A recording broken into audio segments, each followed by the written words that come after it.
What's the Youth Nation to you? Nation is a really cool idea for us because we have so many hardcore fans all over the world, and a lot of times we go places, each place will have its own, club for the used or a fan club or, whatever, especially when we're overseas and stuff like that. So it just means a lot of, love and support and a place for everybody to, be able to link up and share their love for the used and music, and I think it's a great thing. I'm really into it. What do you like the most about your fans?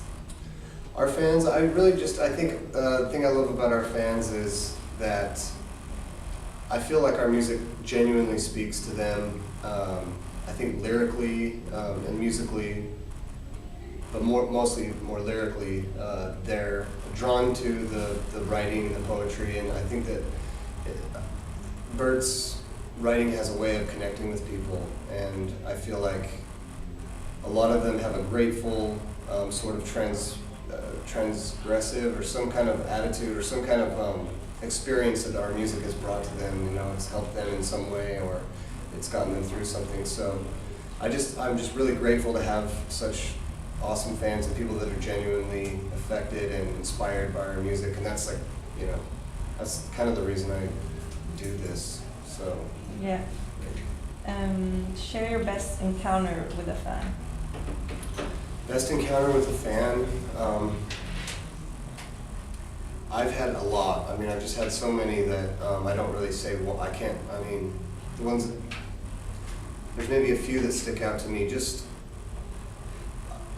playing. I had my acoustic guitar one time, and I was outside, and the fans were there, and I started playing on my own, or Blue and Yellow, and one girl particularly, she started singing with me, and she started crying. And wow. It meant a lot to her. That yeah. But just almost every time, almost every single fan I meet, and every time, there's a genuine respect or something shared. Yeah. It's special to me. So I just have to say, in some way, every time counts, or means a lot to me. So. Yeah. What do you think is the difference between the Used fans and other bands' fans? I think, well, like I was kind of saying before, I think that the writing and the words and the message in our music appeals to people just as much maybe as someone else's writing or whatever. Anyone can take it and feel inspired. But I feel like our fans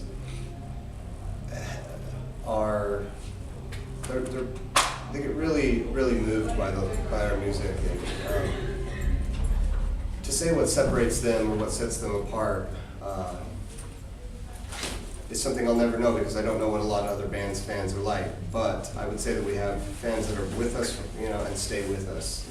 We'll tour and there'll be fans there from 10 years ago. Yeah. 5 months ago. 5 years ago. Like however long, it doesn't matter. We get new fans and we have tons of new fans, and it's just great. People come back and we're really lucky. I don't know. Yeah. Have you ever been in their situation anytime in your life? Like in a fan situation, like oh, sure. the fans of your band, like have you been in their situation? Mm-hmm. Yeah, I have. Before the Used got started, I would go to shows all the time in Utah.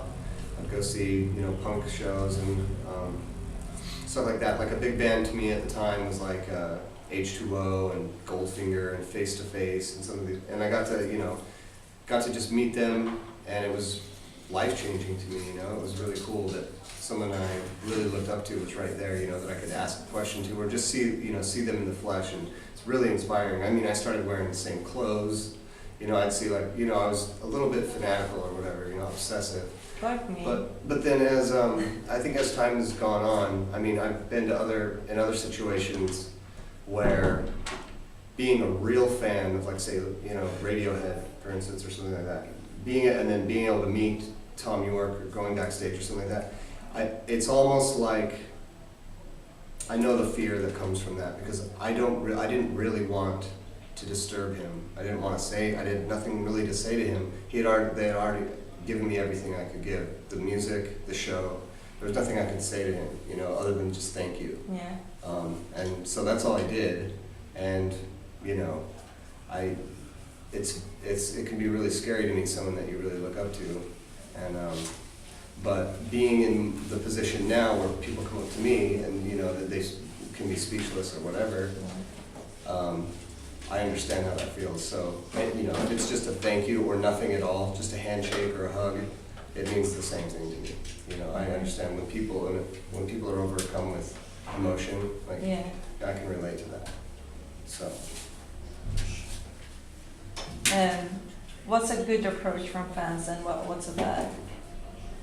What's a good approach from fans? Yeah, from fans. From fans? Like when you meet fans. I guess it's always kind of nice when you know, you're not rushed by someone or someone doesn't come in and invade your bubble. We all need like our personal space. And I just think it's nice when people have the courtesy to just, you know, say hello, say thank you, or if that's what they, you know, instead of asking questions, sign this, sign this, sign this, sign this. I think a lot of times people miss out on what's happening, that you're meeting someone, or you're interacting with someone. Instead, it's kind of like, I want a picture to put on my Facebook. I want a picture to put on, you know, on the internet. And I think it's a lot nicer to have a conversation with someone and to hear what they have to say than to just, you know, it's like a robot. It's like, cool. You know, take a picture and it doesn't mean it doesn't really mean that much. Yeah. But yeah, so it's kind of nice to just be able to have a conversation with someone just, you know, wants nothing more than just to meet you or say thank you or whatever, you know. Yeah. But what do you do with all the gifts and letters you get? I have like in my garage, I've had all my stuff in storage for a long time, but all the letters and all the art and all that stuff that I've gotten from fans, some of it's on my wall, it's on my bookshelf. I keep it in a big boxes, and I go through it time to time, you know. But yeah, I hold on to it and I treasure it, because the stuff that fans have made some amazing things and some amazing art and stuff like that. And I really, hopefully soon, and I mean with the help of the Used Nation too, like with fans, I'd love to compile some stuff to do a book. You know, wow, that's awesome. Put some of that stuff, because I have so much of that stuff. And it seems like at the end of a tour, we'll have, you know, there'll be some art hanging up by the window, and there'll be like a little stuffed animal over here, and there'll be all this stuff laying around, and letters and books and stuff like that. And at the end of the tour, we're sometimes in such a hurry, you know, it's like it gets left behind. But I've kind of made it a point for a while to grab all that stuff, keep it. That'd be cool, for sure. You know, it's really nice to read through, especially some of the South American fans. And you know, they're really some really sweet gifts they've given us. Yeah. So yeah, I treasure it. What's the weirdest gift you got? I was given like a PlayStation Portable with like 4 games and tickets to Tokyo Disneyland, and that was pretty bizarre. I mean, it wasn't bizarre, it was just a very pricey gift. But the weirdest thing, I mean, people have made like cakes, you know, bizarre. I don't know, probably some kind of like, you know, adult toy with, you know, the used on it or something. I don't know. People they'll do anything to shock us, I guess. So we've gotten some crazy letters and stuff like that, you know, crazy pictures that immediately get thrown away. Yeah. You know, we're like, that's creepy. Some weird stuff like that. Okay, the last question is, name a specific way that a fan has helped you through the years, or like your fan base.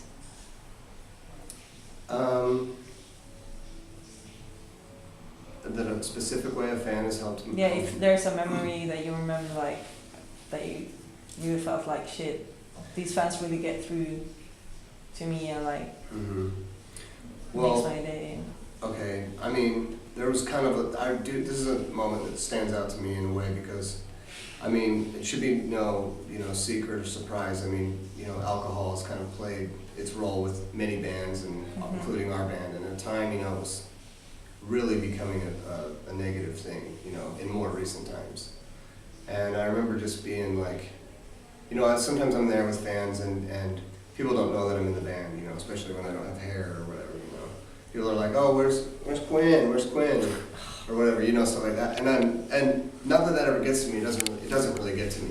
But at a point where things were kind of hitting bottom, I remember just feeling like everything I'd kind of worked for and tried to create, and all the music and everything I'd built up, I felt like it was it had gotten lost to the attention, to the stardom that Bert had, and what Bert was kind of like, things.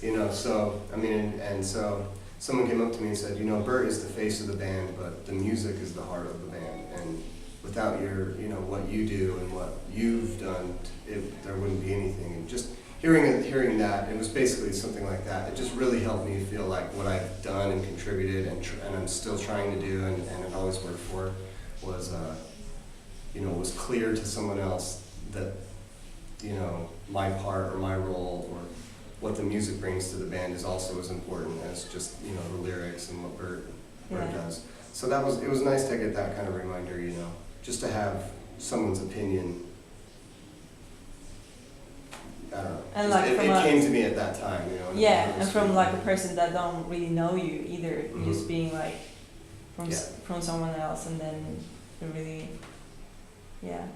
Yeah, it was nice, and it was touching, and it kind of helped me to just remember that, I'm an important part of everything that I do, everything that, we're trying to do, and I shouldn't put myself, necessarily in the background to it, but I'm comfortable where I with my role in the band and whatever, but so that I've had several other moments too, just like, people that have been inspired by, listening to the Used or my guitar, and then starting to play guitar, and then giving me a demo, and then seeing them on tour.